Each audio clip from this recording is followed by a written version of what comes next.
Well, hello everybody, welcome back to the channel, and here we go with what I think is a really cool bear episode of Exploring Worlds. And I just thought I'd give some facts on the black bear, and then we'll get back into the slideshow after that. Now, there are roughly 160,000 black bears in BC, which is a large percentage of the black bears in Canada. And so when the males are generally called a boar and the females are called a sow.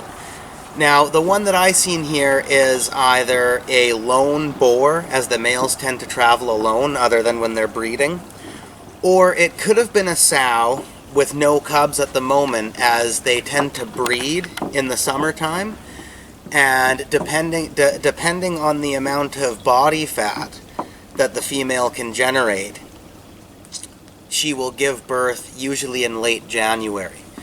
So it could have been either or, but that is how their breeding process works, and then their cubs will be, usually born in the spring, and that's when you tend to see a sow with cubs.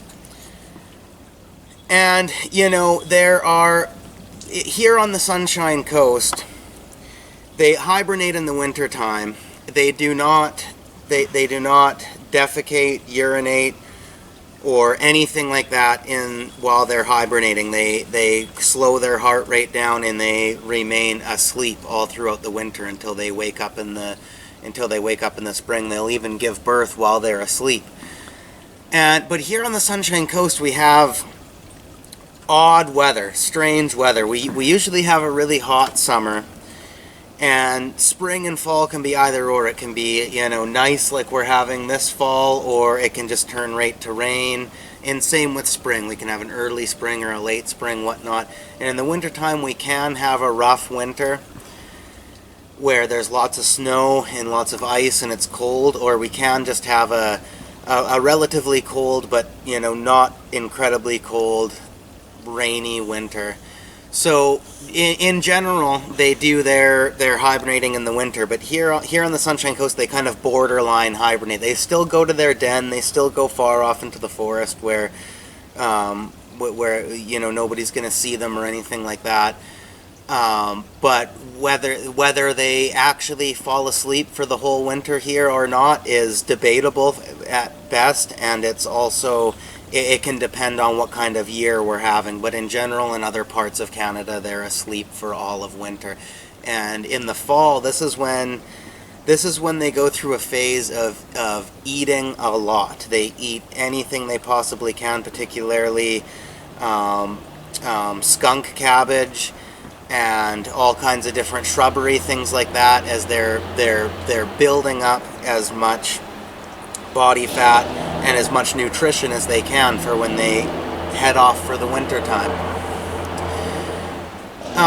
And yeah, so when it comes to the safety of bears, don't do what I did. I went a little over the top there. I went, I followed it into the bush, and I got some good footage of it and whatnot. That isn't recommended behavior, but I'm just whatever.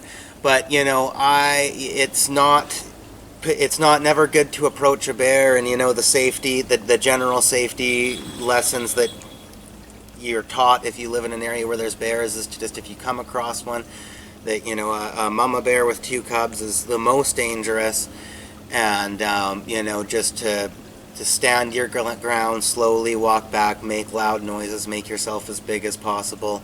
If they start coming towards you, drop your bag, drop your hat, drop something you have. As they get up close, they will most likely inspect that, biding you more time to slowly back away. And, if a bear is that persistent on coming towards you, your best bet is, unfortunately, fight back as best as you can, or to curl up into a ball and protect your vitals. But it very rarely comes to that. There's a lot of fear surrounding bears, and they're really not out to attack humans. They're really not out to attack or kill humans or anything like that. It very rarely happens, but it can happen. So Therefore, I just felt I had to mention in this video a bit of the safety precautions that you're taught. But generally, they're very docile creatures, and nothing like that'll ever happen. But don't approach them. I mean, I did that, but it's not recommended at all to approach them like that. But anyway, I'm gonna get back to the slideshow now, as that's the most interesting part of this video besides me yapping. And I hope you enjoy this footage. Thank you very much for watching. Hope you enjoyed. Please come back for more.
That's what you call up close and personal with a large black bear here on the Sunshine Coast. So one other thing that's worth mentioning on here, a little bit of a story, is, hey Peppa, how are you? My mom was recently kayaking over to an island here on the Sunshine Coast, and she found this, which appears to be black bear hair. It looks a lot like it. You know, there's not much else it could be other than a Sasquatch, but that's a story for another. That's a conversation for another time. But it's most likely black bear hair.